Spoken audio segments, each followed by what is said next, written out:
hear and obey. Huwag kayong sunod ng sunod lang na walang narinig. At huwag kayong kinig ng kinig lang na hindi sumusunod. Gaano ka man karumi sa iyong pananaw, you are not too far para maabot ng grace ng Panginoon.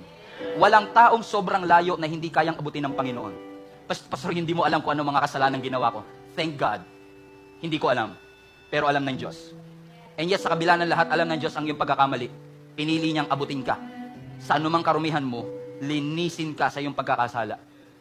Kahit gaano tayo karumi sa ating pananaw, alam natin mga kapatid na yung worth ng buhay ni Kristo at yung worth ng dugo niya na ipinanglinis sa iyong kasalanan will not diminish the value and the worth that you have in Jesus Christ. Ibig ba sabihin, lumambot ang ating Panginoon? Pastor, hindi mga kapatid. Ang ating Panginoong Jesus, ginastify ka.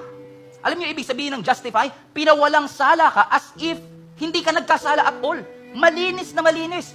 Whiter than the snow. Hindi sinet aside ng Lord yung demand ng justice. Hindi sinet